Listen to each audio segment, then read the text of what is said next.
Welcome back dans La Vie Libre et bienvenue dans ce nouvel épisode où on va parler du process en 10 étapes pour réaliser un investissement immobilier. No bullshit, full concret, on va pas passer par 1000 détours. Je veux vraiment que tu ressortes de cet épisode en te disant ok, je sais exactement ce que j'ai à faire ou ce qu'il me reste à faire si tu as déjà commencé pour arriver au bout de mon projet immobilier. Petit aparté, je teste de nouveaux setups. Si tu me regardes en vidéo, là je suis assise par terre avec le micro à la main. J'espère que ça te plaira. Je me sens moi déjà plus proche de vous en vous parlant comme ça qu'en étant sur un bureau avec tout le setup que j'avais jusqu'ici. Donc, si tu as envie de me faire un petit feedback là-dessus, ça me ferait carrément plaisir de l'avoir. Tu peux m'écrire en DM sur Instagram ou tu peux commenter sous cet épisode pour me dire si ça te plaît. Sans plus de détours, on va donc commencer et on va avoir 10 étapes pour réaliser un investissement immobilier. Pourquoi je fais cet épisode ? Parce qu'il y a beaucoup de personnes qui se mettent la pression de ouf, qui ont l'impression que passer de je ne suis pas investisseuse en immobilier à j'ai investi dans l'immobilier, c'est une montagne à gravir et qu'il faut faire tout d'un coup et qu'il faut y aller vraiment fort et qu'il faut mettre limite sa vie perso entre parenthèses pour pouvoir concrétiser ce projet-là. Et moi, j'ai un peu envie de démystifier tout ça et de vous montrer que finalement, c'est juste une suite de petits pas qui va aboutir à un gros résultat qui est ton projet IMO réalisé. Si tu écoutes cet épisode-là, peut-être que tu as déjà commencé ton projet IMO et tu es un petit peu dans une phase où tu as besoin de motivation, tu as besoin d'en entendre parler, de se sentir motivé parce que peut-être que ton entourage te parle pas trop de ton projet IMO et que toi, quand t'en parles, ils comprennent pas ou ils savent pas de quoi ils parlent en fait. Donc ça t'aide pas à avancer et à te projeter dans ce projet-là. Donc welcome. Ici, on va parler immobilier pendant peut-être 20 à 30 minutes. Peut-être que tu as aussi un projet immobilier qui n'est pas commencé et que tu as envie de simplifier les choses en fait et de te dire que c'est pas si compliqué que ce que tu crois ou en tout cas que tu as besoin d'entendre ça pour pouvoir faire tes premiers pas. Donc welcome également. Et peut-être aussi que tu n'as pas encore de projet immobilier. En tout cas, j'espère que ce podcast-là pourra te donner envie d'investir et te montrer que c'est pas sorcier et que tu es largement en mesure de le concrétiser si un jour ça devient ton objectif. C'est parti. Donc, quand on fait un investissement immobilier, moi, ma vision, elle est toujours de savoir dans quel big picture ton projet immobilier vient s'intégrer. J'ai pendant longtemps coaché des élèves dans une formation qui n'était pas la mienne, où la promesse de la formation, c'était en 4 mois, on t'aide à investir dans l'immobilier. Alors, trop bien, à la fin des 4 mois, tu as plus ou moins investi dans ton projet immobilier, mais qu'est-ce que ça t'a permis de changer dans ta réalité ? En quoi ça t'a avancé vers tes objectifs de vie ? Est-ce que t'as juste coché une case et en fait tu sais pas quoi en faire et juste t'as un investissement immobilier maintenant et avant t'en avais pas ? Est-ce que juste ça te permet de briller en société et de dire oui moi j'investis dans l'immobilier ? Tous les objectifs sont bons, mais moi ce qui est important pour moi c'est vraiment de commencer. Mais moi ce qui est vraiment important pour moi c'est qu'on commence par pourquoi tu veux investir dans l'immobilier. Parce que c'est de là que va découler tout le reste, et notamment la première étape qui est la stratégie. Donc avant de te lancer, avant de démarrer ton projet, j'ai vraiment envie de t'inviter à te poser cette question-là. Pourquoi j'investis dans l'immobilier ? Qu'est-ce que je veux que ça change dans mon quotidien ? De quel big objectif de vie je veux que ça me rapproche ? Et à partir de là, on va pouvoir partir sur la première étape qui est définir ta stratégie. Moi, par exemple, mon objectif, avant de commencer à investir dans l'immobilier, alors pas vraiment avant de commencer à investir, parce qu'à l'époque, je m'étais pas trop posé de questions, mais en tout cas, quand j'ai vraiment pris les choses sérieusement et que je me suis dit, ok, à partir de maintenant, je vois l'investissement immobilier comme un outil pour atteindre un objectif et plus simplement comme un passe-temps ou un loisir, et ben je me suis dit, ok, mon objectif, c'est de générer 2000 € de revenus grâce à mes investissements immobiliers afin de pouvoir quitter le salariat et les CDI de manière indéterminée, sans avoir de stress financier, sans avoir peur de manquer et sans me dire que potentiellement un jour j'allais devoir redevenir salarié. Donc ça, c'était mon objectif. Et donc, ma stratégie, elle a découlé de ça. Donc, je te laisse réfléchir 2 secondes à toi, ton objectif.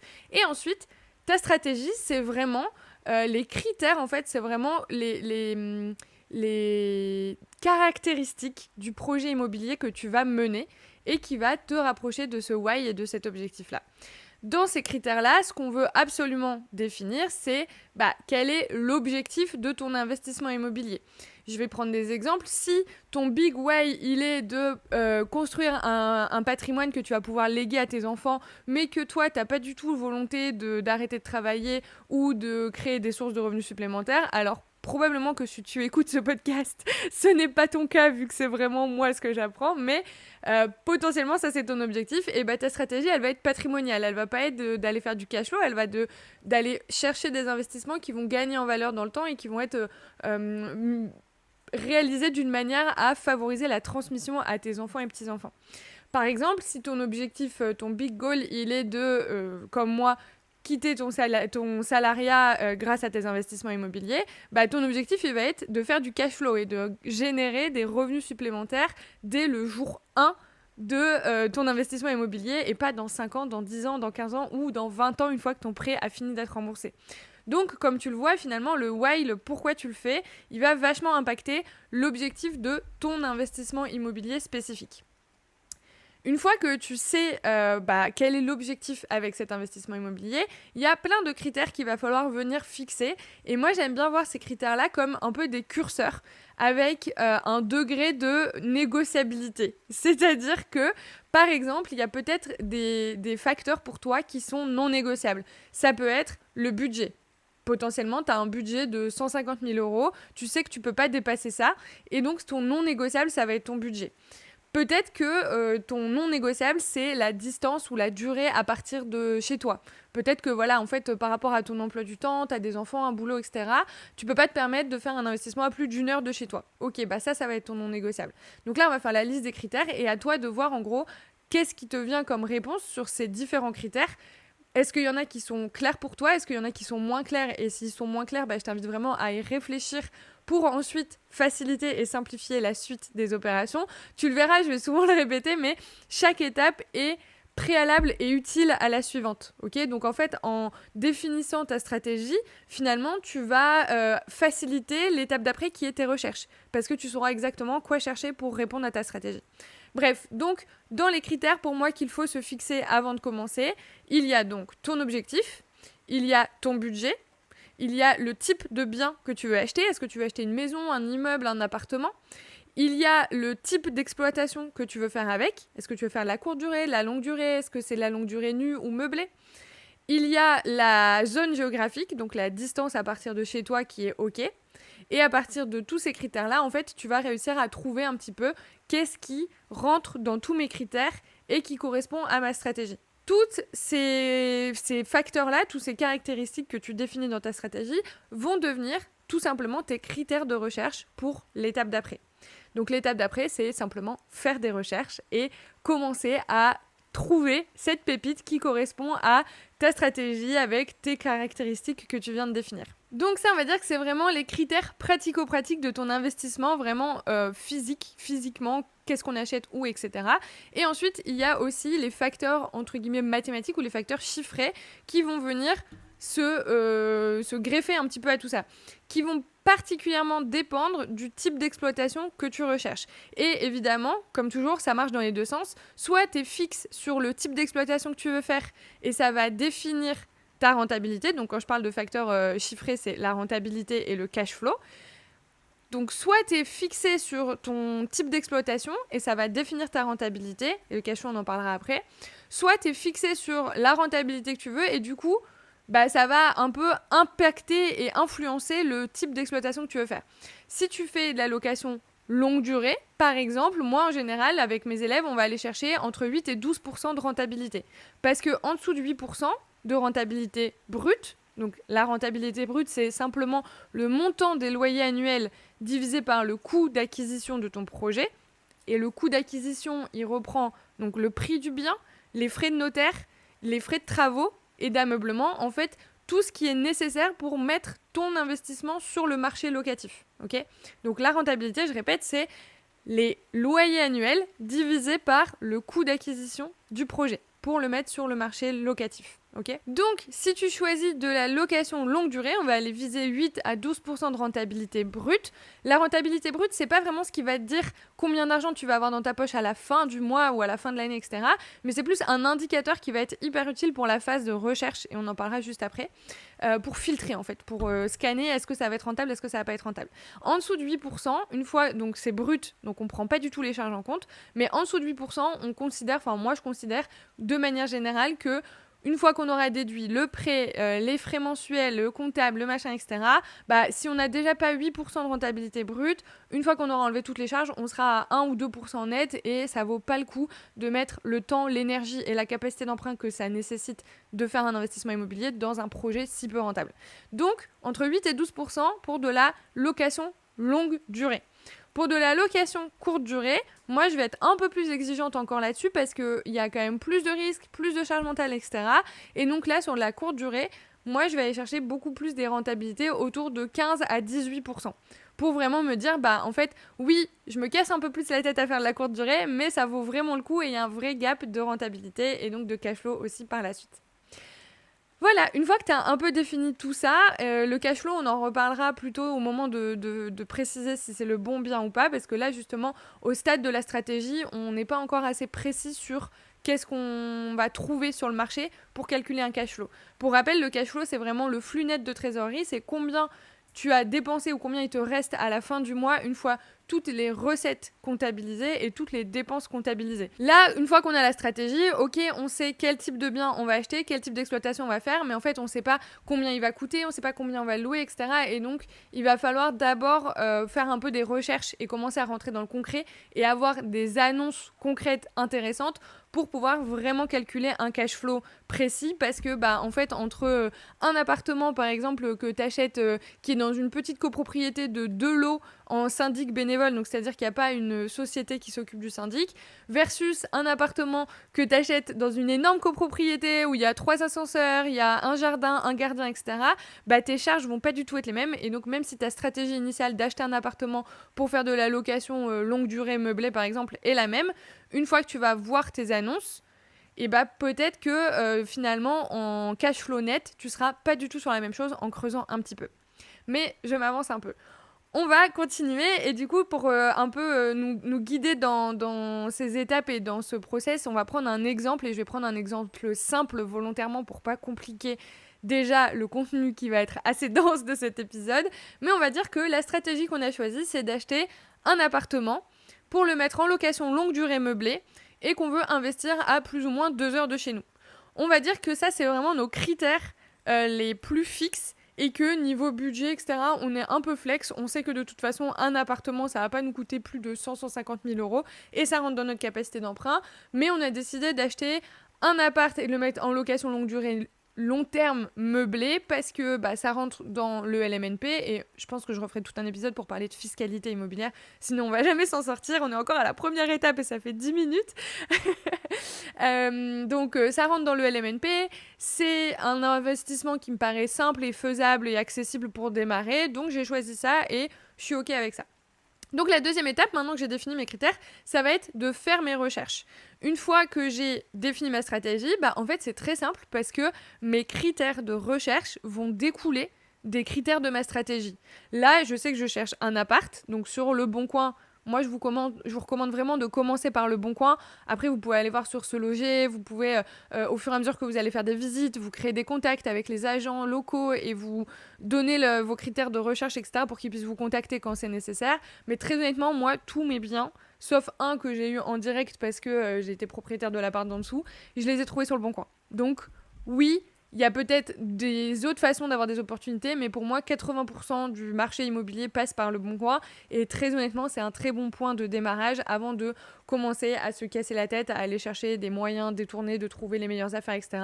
Déjà, commence sur Le Bon Coin, va faire tes premières visites, prends contact avec des agents et là, tu vas pouvoir avoir d'autres opportunités. Mais bref.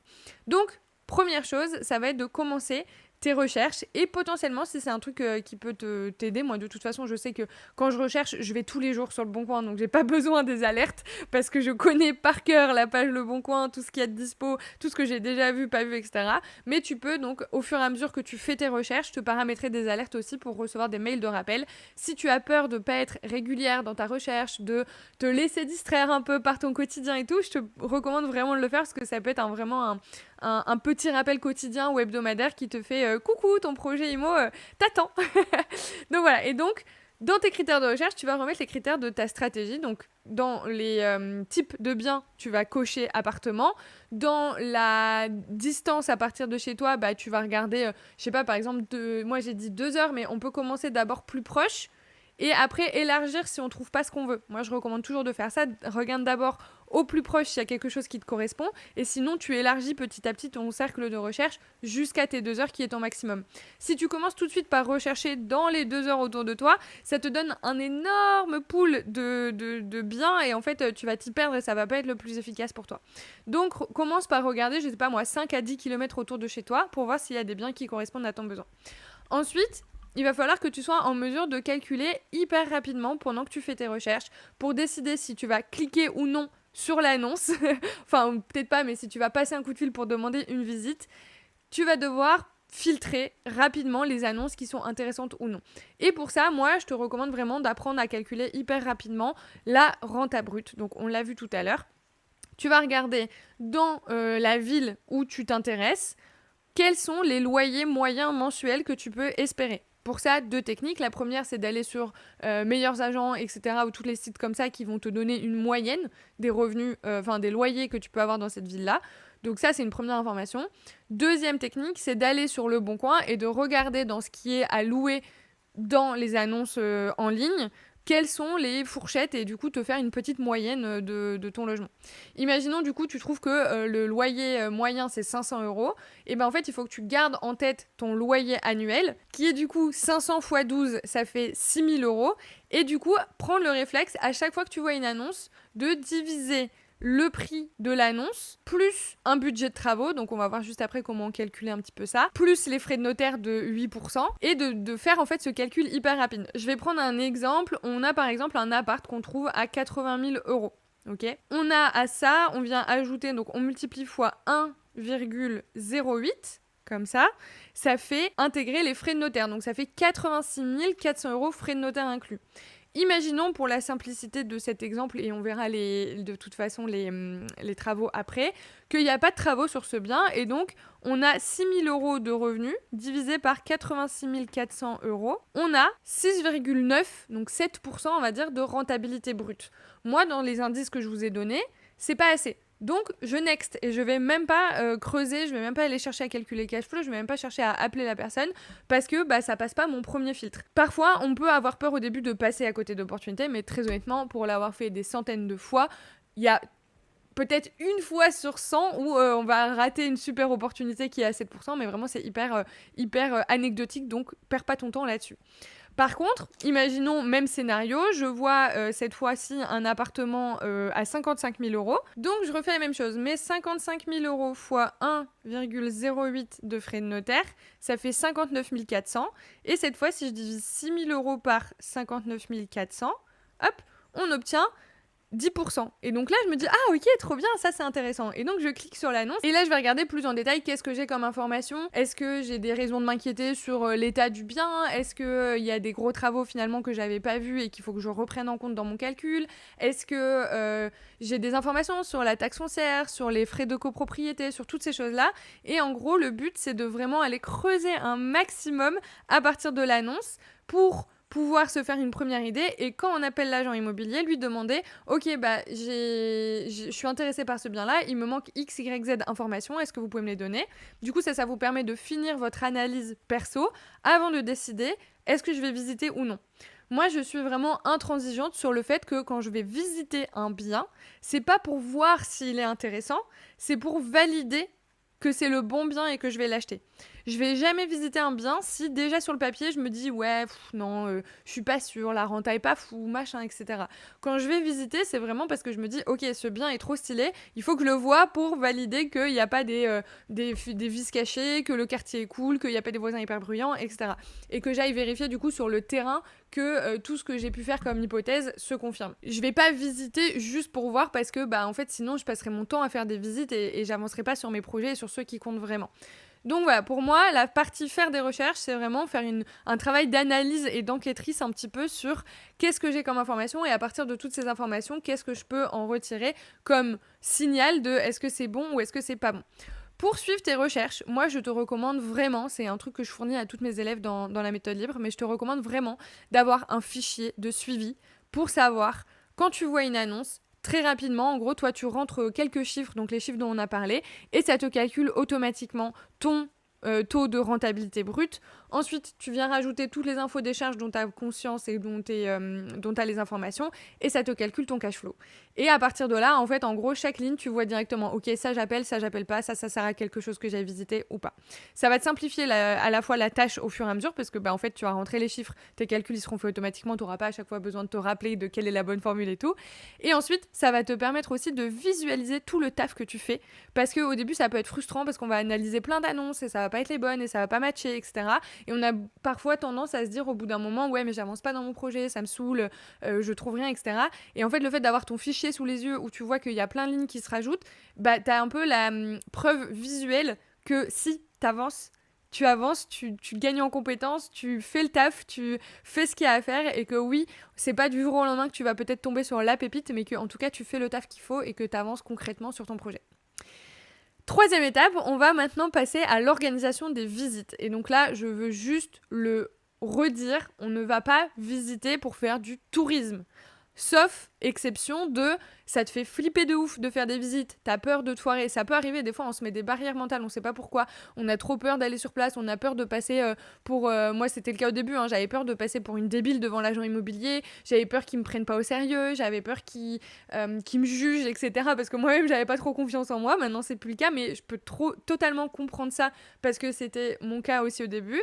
Donc ça c'est l'exception on va dire où tu peux aller faire des visites pour t'entraîner et pour te rendre compte que c'est pas finalement si compliqué, que c'est pas si intimidant et sortir de toute la petite moulinette qui tourne dans ton cerveau et toutes les peurs que tu peux avoir en passant à l'action et en allant visiter des biens qui sont moyennement intéressants ou alors qui sont pas dans ton budget ou alors qui sont pas dans ton taux de rentabilité, mais juste pour t'habituer au fait qu'une visite c'est pas un big deal, c'est juste une visite et t'y vas et l'agent immobilier il a tout autant à jouer que toi sur ce coup là parce que en fait lui il a sa commission à la clé. Toi finalement si le bien te plaît pas, tu repars, t'as utilisé une demi-heure de ta vie pour aller faire cette visite là, mais c'est pas un big deal, c'est pas grave. Et encore une fois, plus tu en feras si t'es pas à l'aise au début, plus ça te permettra de devenir à l'aise.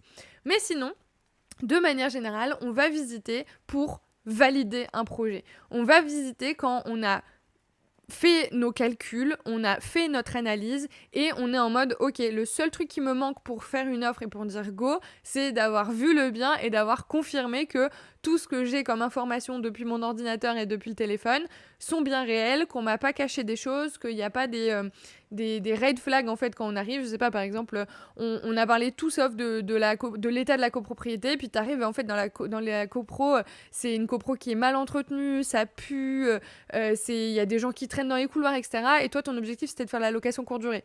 En fait ça va pas marcher parce que tu vas te taper des mauvaises notes alors que c'est pas de ta faute et que t'as pas t'as pas le pouvoir en fait, t'as pas le contrôle sur qu'est-ce qui se passe dans les parties communes. Donc voilà, pour les visites, on y va comme ça. Il y a vraiment un point clé que ce soit au niveau des visites, que ce soit au niveau des rendez-vous bancaires, etc. Prépare-toi pour montrer que tu sais ce que tu fais, même si c'est pas le cas. Ça peut être hyper compliqué, mais dis-toi que quand tu vas visiter ou que quand tu vas faire des rendez-vous, etc., tu te mets dans un personnage de la meuf qui sait ce qu'elle cherche. En fait, tu sais ce que tu cherches parce que tu as ta stratégie et tu as tes critères de recherche. Tu sais ce que tu fais parce que tu as fait tes calculs, etc. Si tu es accompagné, que ce soit par moi ou par quelqu'un d'autre, en plus, tu as la validation de ta coach, de la personne qui t'accompagne pour te dire, oui, vas-y, let's go, c'est bon. Donc en fait, il faut parfois juste fake un petit peu la confiance en soi et se dire, oui, en gros, peut-être que moi, j'ai pas confiance en moi, mais j'externalise un petit peu ma confiance que je n'ai pas en moi, je la mets sur mes chiffres, mes analyses, mes données en fait très concrètes pour me dire ok, j'y vais en sachant de quoi je parle et en sachant ce que je veux pour que en fait tu te mettes dans une position où t'es pas un peu prise à la légère, où t'es pas un peu où on te prend au sérieux quoi, parce que voilà, ça va être hyper important à la fois avec les visites puisque l'agent immobilier va être ton interlocuteur entre toi et le vendeur. Donc si potentiellement tu as de la concurrence, il y a d'autres personnes qui veulent acheter le même bien que toi, il faut que tu aies fait bonne impression à l'agent immobilier parce que c'est lui qui va te représenter auprès du vendeur. Pareil au niveau de la banque, si ton dossier il est pas hyper, il coche pas toutes les cases, il est pas hyper fluide, il va falloir que tu aies fait bonne impression au banquier pour le convaincre que en fait oui, je coche pas toutes les cases, mais regardez, je sais ce que je fais, le projet est rentable, il s'autofinance, il génère des revenus et donc franchement tous les risques que vous pourriez voir par rapport à mon profil à moi, ils sont palliés par le fait que le projet, il a X, Y, Z façon de se financer de lui-même. Bref, je pars en avance. Mais en gros, prépare-toi, relis tes chiffres, potentiellement entraîne-toi un petit peu si tu as besoin, si tu te sens pas à l'aise de parler avec quelqu'un. Entraîne-toi face au miroir ou avec un pote ou une pote. Et quand tu vas là-bas, tu te mets dans une tenue, une power outfit, tu vois, vraiment, où tu te sens en confiance dedans, où tu te dis, là, vas-y, ça peut paraître futile, mais en vrai, si tu vas en jogging à une visite ou si tu vas en tailleur, alors t'es pas obligé d'aller jusqu'au tailleur, mais au moins dans une tenue dans laquelle tu te sens bien et confiante et machin, ça fait toute la différence. Pareil en termes de posture, juste on se redresse un petit peu avant d'arriver, on sourit, machin, etc. On n'est pas on regarde pas ses pieds pendant toute la visite, etc. Il faut juste avoir l'air un tout petit peu sûr de toi pour que la personne en face te prenne au sérieux et que ça se passe pour le mieux. Quand tu vas visiter, au-delà de ça, il faut vraiment que tu puisses aussi prendre un max d'informations sur tout ce qui pouvait te manquer. Par exemple, quand on va visiter, c'est là qu'on va voir les petits défauts du bâtiment, qu'on va pouvoir tester est-ce que les tuyaux, les évacuations sont bouchées ou non, donc on fait couler de l'eau. On va faire plein de petits trucs comme ça, on va prendre en photo tout ce qui nous semble un minimum suspect ou tout ce sur quoi on a pas forcément la maîtrise. Donc au lieu de douter, de paniquer, de se dire ah mais là il y a une trace d'humidité, je sais pas quoi en faire, etc. Et c'est pas grave, on prend les photos, on prend les informations, on demande aussi, on pose des questions. N'hésitez pas à poser des questions. Poser des questions, c'est pas montrer que tu sais pas ou que t'as tort ou que tu doutes, etc. C'est vraiment montrer que tu vas au bout du sujet et que tu veux les moindres détails et que tu veux vraiment être sûr que tu fais la bonne décision. Et pour moi, au début, quand je posais des questions, je me disais tout le temps ah non mais cette personne, que ce soit l'artisan, l'agent immobilier ou même le banquier, il va penser que je sais pas de quoi je parle, etc. En fait non, tu dis ok. Tu peux toujours commencer par un truc que tu sais. Tu vois, tu dis par exemple, je sais pas, il y a une tache d'humidité, tu dis je sais que parfois les taches elles peuvent rester longtemps et qu'on n'a pas forcément pris le temps de repeindre, mais est-ce que vous avez des informations sur le dégât des eaux qui a causé ça ? Au lieu de dire du coup s'il y a une tache et un dégât des eaux et d'avoir l'impression de passer pour quelqu'un qui sait pas, ça peut être utile un petit hack comme ça de commencer par un truc que tu sais et ensuite de poser une question pour approfondir et pour obtenir l'information dont tu as besoin. Mais en tout cas, pose vraiment toutes les questions dont tu as besoin parce que au pire, tu poses une question bête. Et il vaut mieux avoir posé une question bête que de repartir et de ne pas avoir l'information dont tu as besoin. Parce que au pire, tu auras l'air bête pendant 5 minutes que tu passes avec l'agent immobilier. Mais l'information pour ton projet, ça va pouvoir impacter ton projet pendant 10, 15 ou 20 ans. Donc au pire, on a l'air bête 5 minutes, mais on a eu la réponse dont on avait besoin. Et on ne fait pas une erreur sur 15, 20 ans. Voilà, donc la visite, on repère tout ça. S'il y a des trucs que tu connais pas, par exemple le tableau électrique, c'est souvent un truc important parce qu'on va devoir savoir s'il va falloir le refaire, etc. Si tu connais pas, tu prends des photos. Et dans tous les cas, il y aura une contre-visite avec un artisan. Donc j'en parle maintenant, la contre-visite avec l'artisan, pour moi, elle intervient quand même plutôt une fois qu'on a fait l'offre. Mais la contre-visite avec l'artisan, c'est vraiment venir confirmer qu'est-ce qu'il y a à faire comme travaux, quel est le budget de travaux, est-ce qu'il y a des choses que tu n'avais pas vues parce que tu connais pas, est-ce que tout ça, etc. Sachant que pour estimer tes travaux, avant que l'artisan vienne, parce que pour moi, on ne fait pas déplacer un artisan, sauf si c'est quelqu'un que tu connais bien, mais on ne le fait pas déplacer avant d'avoir fait une offre qui a été accepté, parce que sinon, bah, t'as un peu le risque de l'avoir fait déplacer pour rien et que la prochaine fois que t'as besoin de lui, ils disent « Ah bah non, la dernière fois je suis venue pour rien, je vais pas revenir ». Donc si c'est une personne de confiance de ta famille ou avec qui t'as déjà travaillé et tout, bon, potentiellement il sera ok. Si c'est quelqu'un que tu connais ni d'Ève ni d'Adam et que tu dois appeler pour faire des visites, bah attends d'avoir un truc concret à lui présenter pour pas lui faire perdre son temps, même si potentiellement t'as fait une offre et peut-être que sa visite va faire que tu vas annuler ton offre. Mais au moins, il se sentira qu'il a été utile et qu'il a eu une vraie action dans son truc, plutôt que de venir visiter un bien sur lequel tu feras jamais d'offre et donc en fait, il est vraiment venu pour rien. Donc pour estimer les travaux, petit tip, c'est si t'as de quoi noter, je t'invite à noter ces trucs-là. Donc c'est utiliser des ratios au mètre carré. Donc c'est très approximatif. Ça va hyper dépendre de quel type de matériaux tu veux utiliser, etc. Mais ça permet d'avoir déjà une première idée pour estimer ton budget de travaux et voir si ça rentre dans ton calcul de rentabilité, etc. C'est 3 ratios que moi je te recommande de retenir.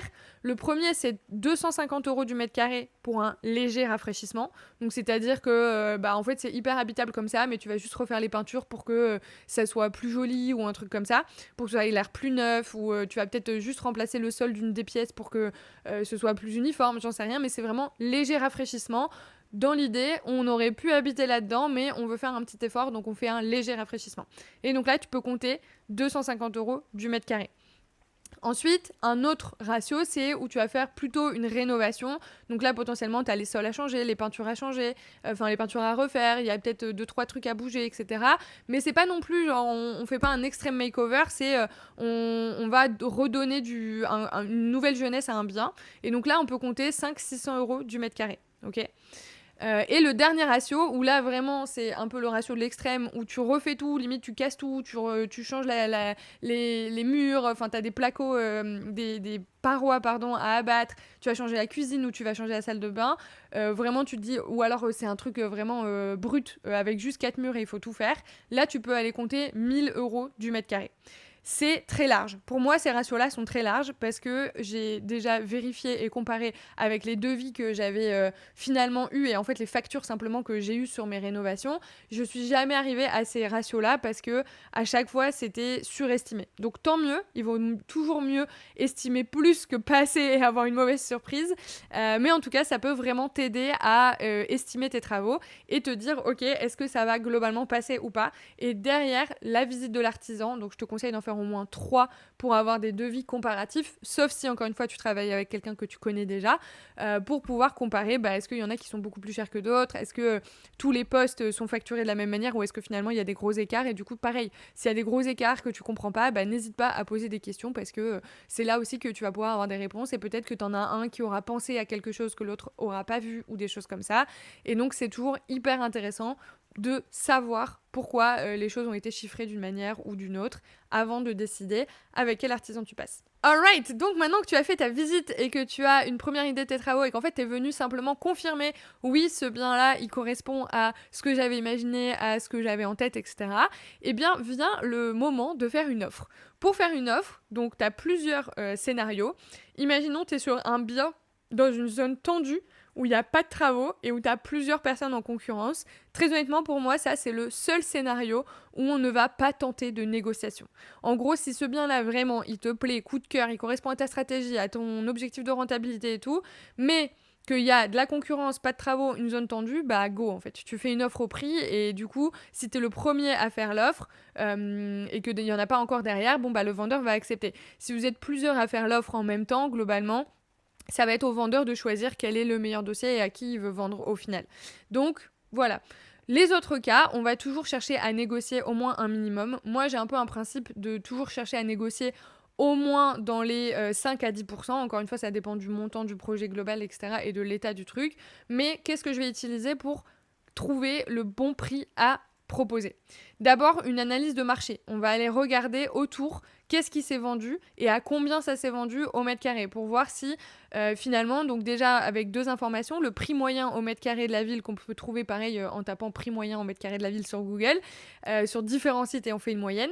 Et ensuite avec les historiques de vente sur le secteur qu'on va trouver sur Papers Immobilier. Donc Papers Immobilier, il vient vraiment prendre toutes les informations des ventes qui ont été déclarées et du coup ça te permet de regarder dans le secteur à combien en moyenne ont été vendus les biens et de voir si toi t'es au-dessus, t'es en dessous, etc. Deuxième point, c'est vraiment calculer ta renta, tes chiffres, ton cash flow, etc. et de voir finalement en négociant un peu, est-ce que ça t'arrive pas finalement à gagner 1 ou 2 points de rentabilité et que t'arrives pas à atteindre un objectif que tu t'étais fixé auquel t'es pas tout à fait si tu fais une offre au prix. Et donc ça peut t'aider aussi à te dire, en fait, si j'arrive à négocier 5 000 euros, finalement, ça me permet de rentrer dans mes 10% de rentabilité qui était mon objectif initial. Donc ça, c'est un autre critère. Ensuite, un autre levier pour négocier, c'est forcément les travaux que tu vas avoir à faire. Ça peut être, par exemple, un mauvais DPE, donc il va falloir faire des travaux d'isolation. Ça peut être le budget travaux que tu as estimé en entier et de dire, ok, votre bien, il est à 80 000 euros, moi j'ai 15 000 euros de travaux. Je vous propose de trouver un entre-deux et de vous faire une offre à 70 000 euros. Comme ça, moi, ça me revient à 85 000 euros en tout. Et vous avez vendu votre bien 70 000 euros. Enfin voilà. Par rapport, toujours, faut essayer de toujours revenir à la valeur du marché et lui dire que, en fait, pour qu'il soit à la valeur du marché à la fin des travaux, finalement, ce sera 85 000 euros la valeur du marché à la fin des travaux. Donc, pour que ce soit juste et équitable, en fait, vous, faut que vous l'achetiez 70 000 euros pour qu'une fois les travaux inclus, vous soyez au prix du marché et pas au-dessus. Parce que le jour où vous allez vouloir revendre, il faut s'assurer que le coût total du projet, il n'a pas été au-delà de ce que tu peux le revendre à la fin en prix moyen au mètre carré. Je vais prendre encore un exemple parce que c'est pas forcément hyper clair, mais t'achètes un bien à 100 000 euros sur lequel tu fais 50 000 euros de travaux, mais la valeur sur le marché, elle est à 100 000 euros. En fait, tu vas perdre 50 000 euros parce que tu vas pas réussir à le vendre 150 000 euros malgré les travaux que tu as fait. Parce que la valeur sur le marché, elle est réellement de 100 000 euros. Et donc, du coup, il faut négocier à l'achat pour que le jour d'une potentielle revente, on se fasse pas arnaquer sur la plus-value. Donc voilà, une fois que tu as un petit peu défini comme ça ton prix auquel tu veux l'acheter, tu fais ton offre. Donc une offre, c'est une offre écrite pour que le vendeur puisse l'accepter et qu'ensuite, à partir de l'acceptation écrite du vendeur, on a un délai de rétractation de 10 jours. Ensuite, on passe à l'étape 5, donc la signature du compromis. Une fois que les 10 jours de délai de rétractation sont passés, et je t'invite vraiment à utiliser ces 10 jours de délai de rétractation pour faire tes visites avec l'artisan, donc pour faire tes contre-visites avec l'artisan et du coup valider si le projet doit continuer ou non, on va signer le compromis. Et donc là, le compromis, c'est vraiment un document qui va venir recenser toutes les conditions de la vente, donc le prix, le bien, la descriptif du bien, les conditions, etc. Dedans, on va surtout faire attention aux conditions suspensives. Donc les conditions suspensives, c'est toutes les conditions que tu mets qui doivent être remplies pour que la vente aboutisse. La condition suspensive non négociable, c'est la condition suspensive d'obtention de prêt. Et donc là, tu vas dire, ok, je m'engage à aller au bout de cette vente si et seulement si j'obtiens un financement selon ces conditions-là. Et du coup, c'est toi qui choisis les conditions. Donc, par exemple, sur un projet à 100 000 euros, peut-être que tu dis que tu veux obtenir un prêt de 80 000 euros parce que tu as 20 000 euros d'apport. Peut-être que tu veux obtenir un prêt sur 20 ans à un taux maximum de 3,5%. Et en fait, c'est toi qui fixes ces conditions-là. Ce qui fait que si tu n'obtiens pas de financement ou si tu obtiens un financement qui ne remplit pas tes conditions, tu as le droit de le refuser et tu as le droit de te dédire de la vente. Les autres conditions suspensives, pareil, c'est en gros toutes les conditions qui, si et seulement si elles sont remplies, on va au bout de la vente.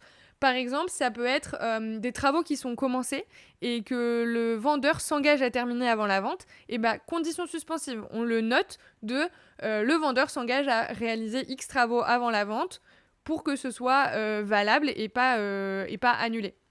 Ça évite de se retrouver avec à la fin finalement des travaux qui sont pas terminés et puis finalement c'est pas écrit nulle part qu'il devait finir ces travaux là, donc il peut très bien dire moi j'ai avancé au maximum sur les travaux, maintenant à vous de prendre le relais.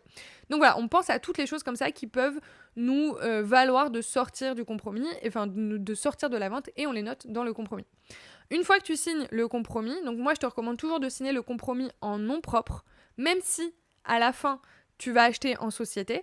Parce que quand tu es en nom propre, tu as à nouveau 10 jours de rétractation que tu n'as pas quand tu es une société. Parce que c'est le droit civil, donc vraiment le droit des personnes, qui te donne le droit à ces 10 jours de rétractation. Alors que le droit commercial, donc entre sociétés, quand tu es une société, tu n'as pas le droit à ces 10 jours de rétractation. Dans ton compromis, j'ai oublié de le dire, mais ça vient avec ça, tu peux également mettre une clause de substitution qui dit que là, tu signes en ton nom. Donc moi, je signe en tant que Alice, mais l'acte de vente sera signé potentiellement à un autre nom. Et donc ça sert si tu es en train de créer ta SCI, si tu sais pas encore si tu veux acheter un SCI ou en nom propre. Bon, logiquement, à ce stade-là, moi je te recommande quand même d'avoir une vision claire de ta stratégie fiscale, mais ça peut arriver qu'on soit encore un peu en hésitation, etc. Et voilà, donc on signe le compromis. Et à partir de là, donc on a 10 jours de délai de rétractation et on va fixer aussi dans le compromis un délai de financement. Et donc là, on va dire que peut-être on a 2 ou 3 mois, c'est ce qu'on fait en général, pour trouver un financement. On met aussi généralement dans le compromis une date prévisionnelle de signature de l'acte de vente et puis finalement au moment où on arrive proche de cette date, on fixe une date définitive avec les notaires, vendeurs et acheteurs et c'est ça qui va faire foi. Mais en tout cas, en fait, c'est vraiment dans le compromis qu'on va définir combien de temps on se donne pour obtenir notre financement. Ce qui nous emmène donc à l'étape suivante, à l'étape 6, trouver un financement. Là, on va vraiment se focus à fond parce que c'est vraiment l'étape à laquelle tout se joue. Si tu n'as pas de financement, ton projet tombe à l'eau, ok ? Donc, généralement, on va quand même faire en sorte, avant de commencer son projet, de s'assurer qu'on va avoir une capacité d'emprunt adéquate par rapport au projet, potentiellement d'avoir déjà un accord de principe d'une banque qui dit qu'elle va être ok de te suivre sur le projet, mais c'est à partir du moment où tu as un compromis signé que tu peux vraiment faire instruire ton dossier bancaire. Donc avant ça, c'est des accords de principe, on va te dire plus ou moins oui ou non, mais à partir du moment où tu as le compromis, le devis travaux, c'est les 2 pièces qui vont être nécessaires au banquier pour vraiment instruire ton dossier et avoir un accord de prêt ou non. Voilà. Au-delà de ça, il va te demander évidemment tout ton dossier bancaire avec des justificatifs de revenus, d'imposition, de patrimoine, etc. Donc ça, il y a toute une liste qu'il va te demander.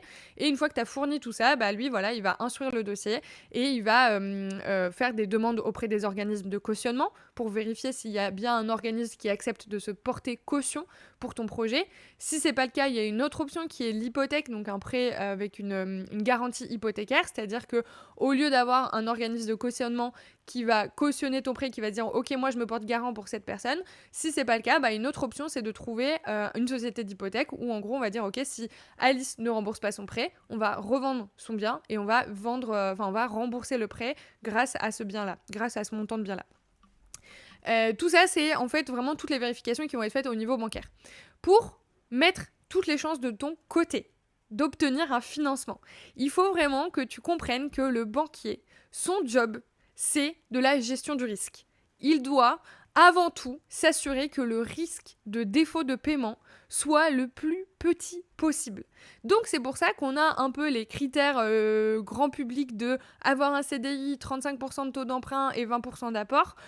Parce qu'en fait, à ce stade-là, les banquiers, ils se posent même pas de questions. Si tu coches toutes ces cases-là, eux, c'est leurs critères qu'ils ont évalués à partir de calculs savants, etc. pour se dire, là, le taux de défaut de paiement, il est minimal, donc on y va globalement un peu les yeux fermés.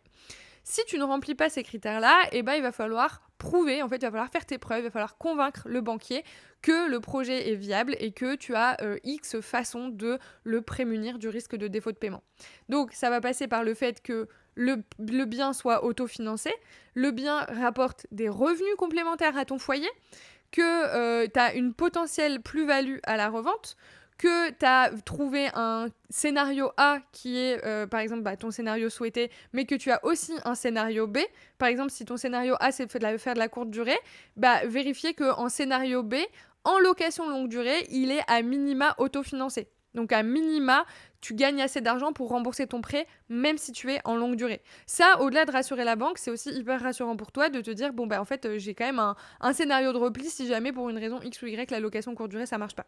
Et le scénario un peu catastrophe, c'est de se dire que dans tous les cas, si tu revends, tu fais une plus-value à la revente. Et ça, pareil, c'est autant rassurant pour toi que pour ton banquier. Donc voilà, on va y aller avec un dossier bien complet, bien rempli, bien précis. On va pas y aller avec des chiffres dans sa tête en mode dès qu'il te pose une question, tu dois réfléchir et te demander attends, nan. Non, tu vas faire une jolie petite présentation, soit PowerPoint. Moi, maintenant je fais une présentation, je vais y arriver, sur Canva en format A4 et du coup, je l'imprime. Et donc, j'ai tous mes chiffres dedans. J'ai ma renta, j'ai mon patrimoine personnel, j'ai vraiment toutes les questions que le banquier peut me poser. Je les ai mises là-dedans, comme ça, hop, dès qu'il me pose une question, je lui montre dans mon fichier, dans mon petit papier, là, le chiffre, etc. Voilà de quoi mettre toutes les chances de ton côté pour obtenir ce financement. Si ton premier banquier te dit non, donc en général, le réflexe qu'on a, c'est d'aller voir son banquier à soi, donc la banque où on est déjà client. Si ton banquier te dit non, c'est pas grave. C'est pas parce que lui t'a dit non que si toi t'as confiance en ton projet, tu vas pas trouver un financement ailleurs. Il faut comprendre que les banques, elles ont différentes politiques, elles ont différents critères, elles fonctionnent toutes différemment en fait. Toutes les banques ne sont pas identiques et ne vont pas donner la même réponse à un même projet. Sinon, moi aujourd'hui, je n'aurais pas un seul projet immobilier, puisque genre à chaque fois, c'est pas la première banque qui m'a dit oui. Notamment sur le dernier, là, Harry Potter, je demandais 150 000 euros ou 140 000 euros. J'étais officiellement au chômage parce que je me versais pas encore de salaire avec ma boîte parce que j'attendais d'avoir une trésorerie suffisante pour ça. Je suis officiellement aux yeux de la banque surendettée parce que je me versais pas de salaire, mais j'avais 800 euros de prêt à rembourser sur ma résidence principale.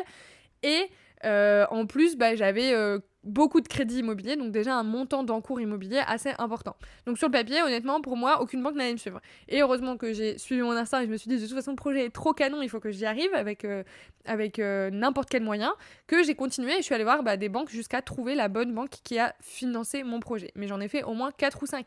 Et c'est parce que j'ai eu la persévérance d'aller en voir d'autres et que je me suis pas dit au premier non, la banque m'a dit non, le banquier de toute façon il sait ce qu'il dit, je peux pas aller contre lui. Non, en fait, lui il a son propre moyen de calcul, il a sa propre latitude de ce qu'il a le droit d'accepter ou non, mais c'est pas la même chez la banque d'à côté. Et aussi, ils ont des directives un peu différentes. Parfois, t'en as qui maximisent le fait de faire rentrer des nouveaux clients.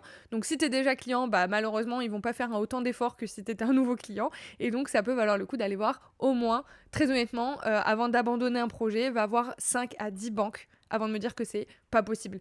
J'ai pris un apéro, là, il y a pas très longtemps, à Paris, un apéro investisseur avec une meuf qui avait fait 12 banques pour faire financer ses projets. Et elle a fait financer en 2 ans peut-être 3 ou 4 ou 5 projets, je sais plus, mais c'était impressionnant. Et parce qu'elle n'a pas lâché, elle a réussi à concrétiser son projet. Donc oui, les efforts que ça va te demander à l'instant T sont peut-être importants, peut-être que ça va être chiant, mais dis-toi que, encore une fois, c'est un projet sur 15 à 20 ans que tu es en train de faire financer, et donc ça vaut peut-être les 3 à 5 heures que tu vas passer en rendez-vous bancaire avec tes X banques, ok ? Étape suivante, une fois qu'on a trouvé ce financement, donc on va avoir un accord de prêt. Une fois qu'on a l'accord de prêt, on peut recontacter notre notaire pour fixer une date de signature. Et à partir de là, du coup, l'étape suivante, c'est l'étape 7, signer l'acte authentique. Donc on fixe une date, on va surtout revisiter le bien le jour même ou au plus tard la veille pour s'assurer que l'état ne s'est pas dégradé depuis les X mois pendant lesquels on a trouvé notre financement. On va relire l'acte, donc on va recevoir un projet d'acte, donc l'acte de vente, qu'on va pouvoir relire de notre côté, qu'on va pouvoir relire avec notre notaire. Si vous comprenez rien, parce que c'est vraiment du jargon juridique, vous pouvez appeler votre notaire et lui demander de relire avec vous, ou de lui poser vos questions, ou tout ça.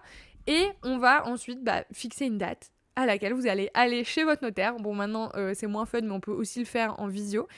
Et c'est à partir du moment où vous avez signé cet acte que vous êtes propriétaire. Félicitations, vous avez acheté votre bien immobilier. Et à partir de là, tu récupères les clés. Vraiment, une fois sur deux, je tutoie, une fois sur deux, je vous vois, ça va pas du tout. Mais à partir de ce moment-là, tu récupères les clés. Donc, pense bien à assurer ton bien avant la signature, parce qu'à partir du moment où c'est signé, c'est toi qui es responsable du bien. Donc, malheureusement, s'il y a un incendie entre le moment où tu sors de chez ton notaire et où tu y arrives, si t'es pas assuré, c'est de ta faute. Donc, on assure son bien en assurance propriétaire non occupant avant même d'aller signer l'acte authentique. Et après, c'est parti, quoi. C'est ton bien et à toi de faire tout ce qu'il y a à faire.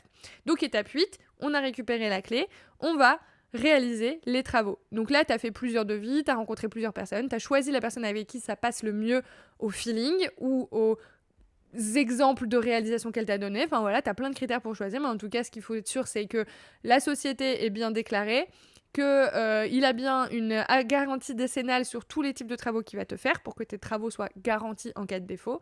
Et à partir de là, finalement, à budget équivalent, c'est aussi une question de feeling, avec qui ça passe le mieux, quel type, tu vois, si tu as montré des exemples de choses qu'il a fait, avec quoi tu te sens le plus à l'aise par rapport au style de la personne, etc.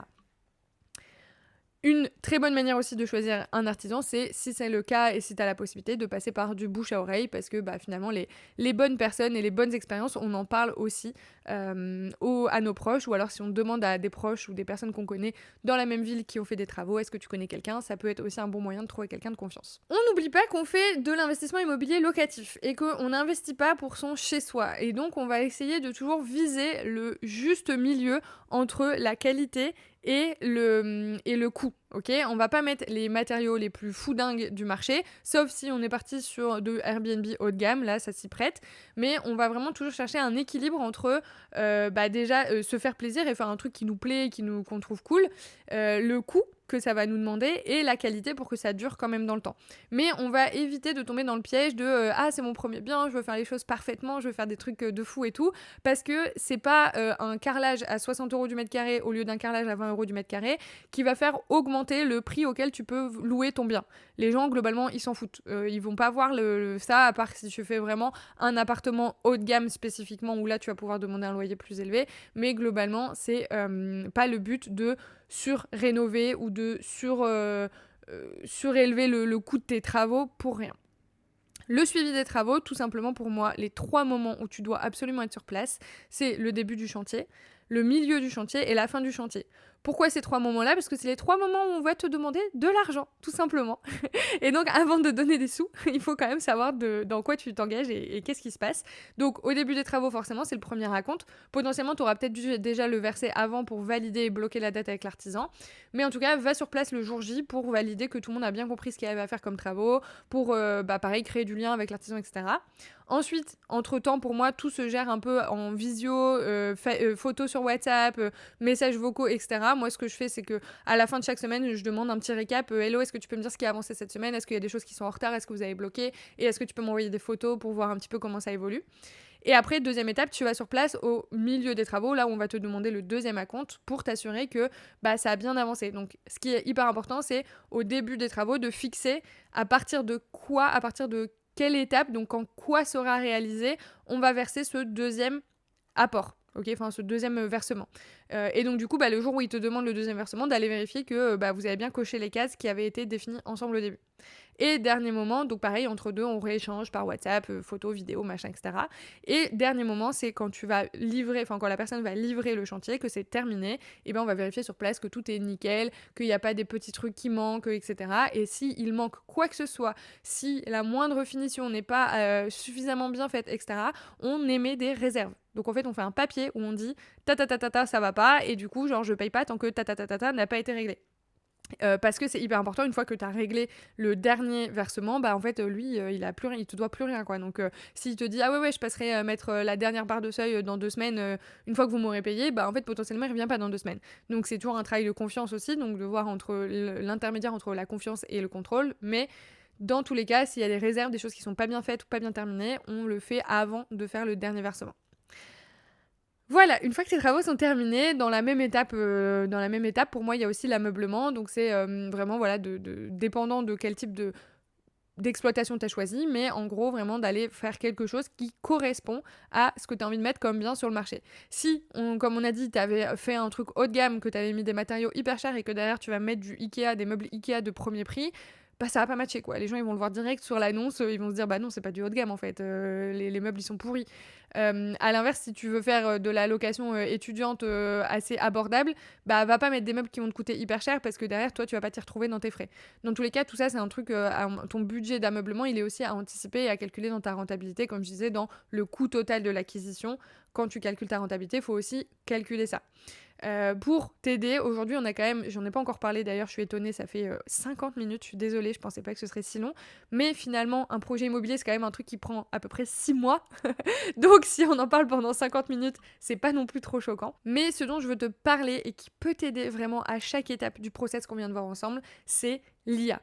N'oublie pas, ne sous-estime pas la puissance et l'utilité que peut avoir l'intelligence artificielle dans toutes ces étapes-là, que ce soit par exemple pour estimer ton budget d'ameublement. Tu lui dis voilà, je voudrais ameubler un studio moyen de gamme avec telle caractéristique, je sais pas, je veux un canapé, un lit, machin, etc. Et tu lui demandes donne-moi un budget estimatif pour ça. Il va te le donner. Tu peux lui demander aussi, là on va en parler, on va parler de la mise en location. Donc c'est l'étape suivante, l'étape 9, mettre en location. Il va falloir que tu définisses un prix, que tu prennes des photos et que tu définisses une description pour mettre ton annonce sur le bon coin. Et pareil, l'IA peut t'aider à définir ta description pour optimiser le truc, etc. Et l'objectif toujours quand on fait une annonce, c'est de donner tellement d'informations que les gens ne te posent pas de questions inutiles. Donc l'IA là elle peut t'aider, tu lui dis voilà j'ai un studio alloué pour des étudiants à la rentrée, fais-moi une description qui regroupe toutes les informations le plus précisément possible pour que j'ai le moins de questions bêtes et inutiles possible et que les personnes qui me contactent soient des personnes vraiment intéressées et qui correspondent au bon profil. Et là, il va te faire une description hyper cool, hyper chiadée. Demande-lui juste d'éviter les emojis parce que les emojis, c'est too much et ça fait trop IA. Mais à part ça, en gros, ça peut vraiment t'aider et te simplifier la vie sur beaucoup de choses. Pareil, dans ton dossier bancaire, ça peut t'aider à rédiger des petits paragraphes, des choses comme ça. C'est vraiment un outil à ne pas sous-estimer et par contre, ça doit pas remplacer ta réflexion, ça doit pas remplacer ton cerveau, mais ça doit simplement venir t'aider à formaliser des choses et à être un petit coup de pouce en fait dans ces différentes étapes-là. Donc étape 9, la mise en location, on met l'annonce, on prépare voilà tout ce qu'il faut et surtout on prépare ses critères à soi pour choisir un locataire. À partir du moment où tu sais quel type de locataire tu veux, tu le mets clairement dans l'annonce. Et à partir de là, les gens vont pas te contacter s'ils correspondent pas. En tout cas, beaucoup moins que si tu mets aucune information. Donc à toi de définir tes critères et de les mettre et de les annoncer directement. Et ensuite, moi ce que je te recommande vraiment pour gagner du temps, encore une fois, c'est de grouper les visites. Donc on fait pas des trucs à la parisienne où on donne un créneau d'une demi-heure à 10 personnes. On fait les choses bien quand même, mais très honnêtement, un créneau de 10 minutes pour visiter un appartement, c'est très largement suffisant. Et du coup, tu te dis, ok, bah dans ton annonce, tu peux déjà le mettre, visite prévue samedi 19 juillet de 14h à 18h. Et en gros, bah, quand la personne te contacte, tu lui dis, bah voilà, tel créneau est disponible. Pareil, moi je me fais un petit fichier sur Notion où je suis mes visites. Donc je mets le nom de la personne, je mets l'horaire du créneau que je lui ai donné, je mets son numéro de téléphone, je mets les justificatifs qu'elle m'a envoyés. Et du coup, bah, par exemple, si la personne n'est pas là à l'heure, j'ai juste à aller voir mon fichier, regarder quelle heure il est, appeler la personne. Si la personne me dit qu'elle est intéressée, bah, j'ai juste à aller vérifier que j'ai bien tous ces documents, etc. Et ça me permet de pouvoir filtrer. Pareil, je mets un petit état, donc un petit statut. Si par exemple finalement la personne n'est pas venue, bon bah je mets no show. Si la personne est venue mais qu'elle n'est pas intéressée finalement, bah je mets KO. Et si la personne est intéressée, je mets OK en attente de X ou Y documents, etc. Donc plus tu vas être organisé, plus ça va être simple pour toi de gérer cette partie-là. Et dis-toi que sur la longue durée, une fois que c'est fait cette étape-là, et bah il reste un bail à rédiger. Tu peux trouver plein de templates sur internet, etc. Ou alors tu peux payer un notaire ou un huissier ou quelqu'un pour le rédiger à ta place. Un état des lieux. Donc c'est vraiment le jour où la personne rentre, on note tout, on prend des photos de tout pour pouvoir prouver dans quel état c'était avant que la personne rentre. Et après ça, et bah c'est parti, tu lui donnes les clés. Potentiellement le truc que tu pourras avoir à faire, donc étape 10, la gestion locative. Potentiellement les choses que tu peux avoir à faire au cours de la durée de ta gestion locative. Et là je parle pas de location courte durée parce que c'est vraiment un sujet spécifique, mais sur la longue durée, ça va être potentiellement générer des quittances locatives mensuelles. Peut-être qu'ils en ont besoin pour des aides au logement, machin, etc. Dans ce cas-là, je te recommande vraiment d'utiliser Rentila, qui est un logiciel qui est gratuit quand tu as moins de 3 biens, je crois, et qui en fait génère automatiquement. Et si c'est payant, je crois que c'est 10 € par mois, un truc comme ça, qui génère automatiquement tes quittances de loyer. Et en fait, ça peut paraître bête, mais juste de pas avoir la charge mentale de te dire chaque mois, il faut que je crée ma quittance, que machin, etc. C'est trop bien. Ensuite, tu peux avoir, par exemple, des petits travaux à gérer. Donc, je sais pas, par exemple, il y a une fuite dans un toit, etc. Donc, c'est toujours d'abord la première question. Est-ce qu'il y a une assurance à faire jouer? Si oui, est-ce que c'est la tienne ou est-ce que c'est celle du locataire? Donc, si c'est à l'intérieur du logement, c'est celle du locataire. Si c'est à l'extérieur du logement, c'est la tienne. Et s'il n'y a pas d'assurance et que c'est juste, je sais pas, de la vétusté ou un truc à changer, etc., et toujours garder le contact de l'artisan avec qui tu as fait les travaux pour qu'il puisse se déplacer à ta place. Globalement, moi, j'ai un immeuble de 6 appartements à Roubaix depuis 2020, donc ça va faire 5 ans. Je m'y déplace même pas une fois par an. Parce que, en fait, je n'ai pas les compétences pour changer une fenêtre, je n'ai pas les compétences pour évacuer une fuite, enfin une terrasse, l'évacuation d'eau de la terrasse qui est bouchée. Donc en fait, c'est pas à moi d'y aller, ça sert à rien que j'aille sur place. J'ai ma personne de confiance que j'appelle, je lui fais suffisamment confiance pour que quand elle va là-bas, elle me fait un devis, je lui valide et qu'elle la fasse et qu'elle m'envoie des photos à la fin quand c'est terminé, que c'est fait pour que je puisse la payer. Ok ? Donc la gestion locative, c'est vraiment une échelle de je gère tout moi-même à je délègue tout à une agence, et entre deux, il y a un équilibre à trouver. Par exemple, nous, on a sur l'immeuble de Roubaix un des locataires à qui on a délégué un peu la gestion quotidienne du truc, de sortir les poubelles, parce qu'il faut sortir les poubelles toutes les semaines, et de passer un coup de balai dans les parties communes et de laver une fois par mois. Et en fait, du coup, on lui fait une remise sur son loyer. Donc en fait, c'est pas une charge en plus. On n'a pas cherché quelqu'un, on n'a pas galéré à trouver quelqu'un de dispo, machin, etc. Surtout quand on passe par des sociétés extérieures, ça coûte souvent assez cher.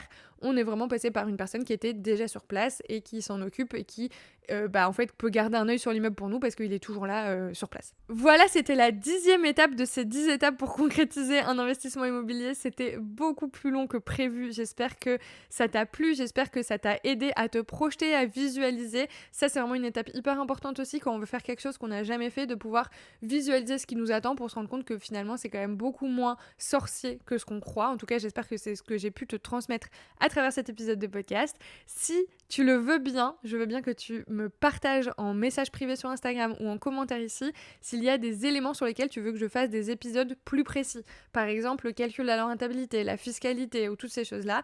N'hésite pas à me donner des idées, ça m'aidera à trouver un petit peu les prochains sujets des podcasts aussi. Si cet épisode t'a plu et si le podcast te plaît de manière générale, je te remercie si tu veux bien me mettre un 5 étoiles sur Spotify ou un petit pouce sur YouTube et partager cet épisode soit à une personne que tu connais et qui s'intéresse à l'immobilier ou peut-être le partager en story pour que ton entourage puisse également en profiter. Je te souhaite une belle après-midi, une belle journée, une belle soirée et je te dis à très vite pour le prochain épisode.